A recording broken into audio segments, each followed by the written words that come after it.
Здравствуйте! В этом видео я хочу показать свой альбом с банкнотами Республики Беларусь, сделав акцент на оформлении альбома, на том, как это все у меня разложено, лежит. Может быть, кому-то это будет интересно. Даже, наверное, это будет первая часть из серии из 3 роликов, потому как, наверное, правильно будет разделить альбом на 3 временных периода. И первый временной период — это 90-е годы. Давайте я покажу, как у меня все оформлено. Начиная прям с альбома «Альбом Гранде». С форзаца у меня вот такой вот заяц изображен. Это пин, значок, который в свое время выпускался в серии вот таких вот знаков в Беларуси. Я видел 4 знака, может быть, их было больше. Белка, заяц, рысь и зубр. Вот такие вот знаки. Один из них, то есть изображение животных полностью соответствует тому, что мы видим на банкнотах. Они так и называются, здесь производитель назвал. Там 1-рублевый заяц, 10-рублевая рысь, 100-рублевый зубр. Вот, и одного из таких зайцев я использую для идентификации своего альбома, посвященного банкнотам Республики Беларусь. И по порядку давайте сразу скажу, что не все, что у меня здесь лежит, вернее, не все есть банкноты, есть достаточно большое количество материала, косвенно относящегося к денежному обращению. Вот, в частности, малые листы марок, которые были выпущены в конце 10-х годов, по-моему, если не ошибаюсь, это 19-й год. Было выпущено 3 марки в Беларуси. Вот они на этом листе все 3 скомпонованы. И, собственно, и здесь вы на конверте первого дня их можете видеть. Как раз они разделены по периодам. Зайчики, так называемые, потом банкноты 2000-х годов и банкноты текущие 2009 образца, 2009 года, ну, фактически, которые вышли в обращение в 2016 году. Я постарался для себя собрать весь материал по этой теме, вот филателистический, который был. То есть вот идут малые листы по каждой марке отдельно. И ниже у меня разложены открытки. Открытки, соответствующие этой марке. Первый период, второй период и вот текущие банкноты. Тоже малый лист и открытка. Даже самому вот интересно, какой это был год. Сейчас проверим, посмотрим. Вот, да, это Белпочта, 2019 год и тираж 3000 экземпляров по каждой открытке получается. Тираж марок не могу сказать, но неважно. Ну, в общем, мне самому нравятся такие вот моменты, связанные с бумажными деньгами, открытки, какие-то сувениры. Всегда, по моему мнению, так достаточно любопытно дополняет коллекцию. И вот этот разворот, с которого я начал, зайчики, то, что называется зайчиками.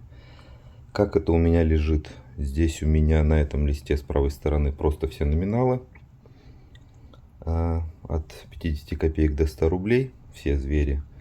С левой стороны варианты по направлениям водяного знака. Известно, что листы при печати, листы банкнотные бумаги при печати, они в произвольном порядке падали, ложились, клались. И вот у меня даже есть такая, сейчас я найду, у меня здесь есть напоминашка, такая подсказка. Вот я вот таким пользуюсь с известного форума. Распечатал направление водяных знаков, все 4 варианта, то есть и так, и вертикально, и горизонтально, и зеркально. И на самом деле мне удалось собрать вот для себя все варианты, кроме одной банкноты 25 рублей с лосем, вот этот V2. Вот это у меня осталась незакрытая позиция. Ну, не то чтобы я прям ее целенаправленно как-то ищу, но пока не попадалась. А может быть, и на самом деле она какую-то редкость особую представляет, не знаю. То есть 2 варианта лося обычных, там, с 2 направлениями, более часто встречающимися, они у меня есть, одной не хватает. Что еще здесь можно сказать? Еще несколько моментов. квартблок марок с зайцами. По легенде, по воспоминаниям художника, считается, что вот этот вот заяц как раз был прообразом зайца, который попал на банкноту. То есть они здесь, как видно, не в полной мере совпадают рисунки, но очень похожи. То есть художник брал за основу этого зайца. Этот заяц, насколько я знаю, был изображен еще более, как бы еще раньше в книге «Животные и птицы нашей страны». Это 50-е годы. Но книги у меня нет. Я не задавался целью ее найти. Ограничился вот квартблоком марок. Что еще здесь интересного? Была история несколько лет назад, некоторое время назад ну, это очевидно брак, когда обнаружился корешок 25-рублевых банкнот без серии, только номера. Я положил себе, ну, они, естественно, продавались дороже текущих обычных банкнот. Я себе положил 2 штуки с номерами подряд, чтобы так подчеркнуть, что это, собственно, вот брак такой, что целый корешок был таких банкнот. А в каких-то каталогах, насколько я знаю, они фигурируют как разновидности. Ну, я, честно, считаю это браком, конечно. И что еще можно сказать, да, вот как в качестве фона у меня лежат листы.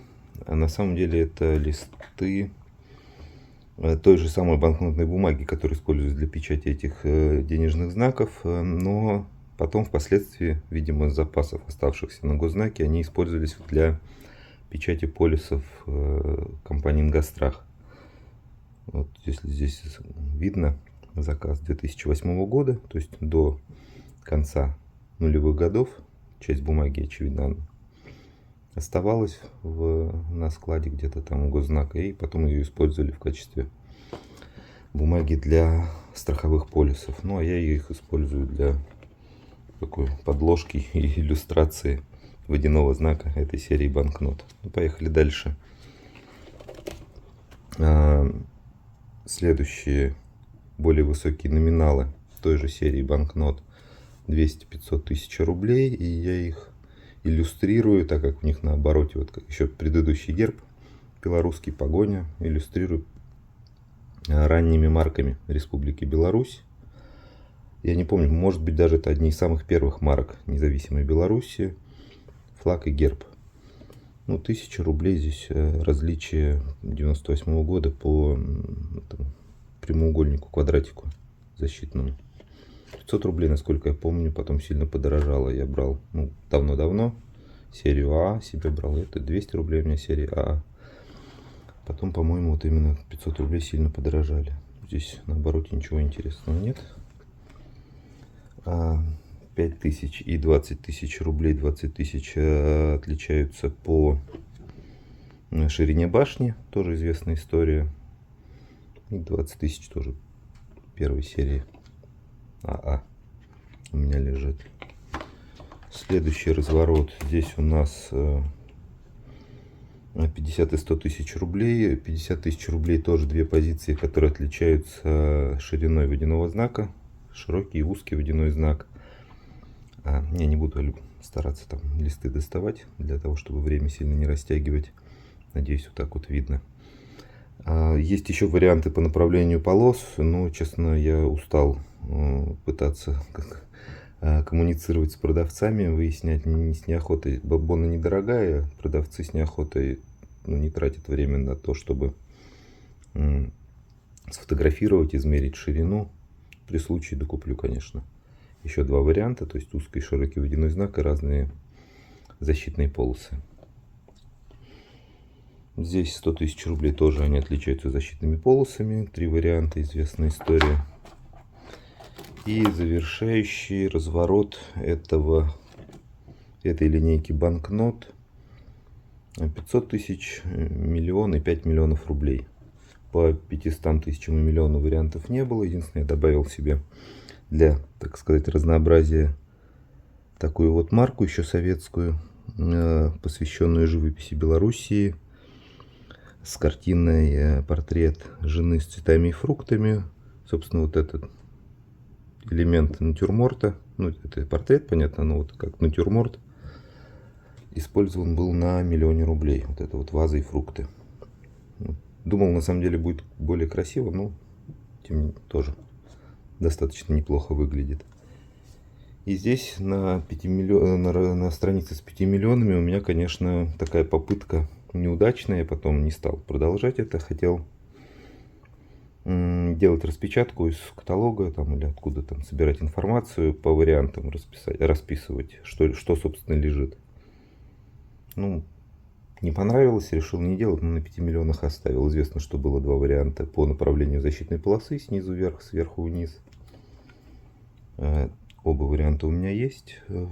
Собственно, на текущий момент тоже такая достаточно, недорогая, но такая серьезная позиция. Не самая простая, скажем так. Вот на этом, пожалуй, по первому выпуску Республики Беларусь все. В следующих видео продолжим. Спасибо за внимание. Увидимся.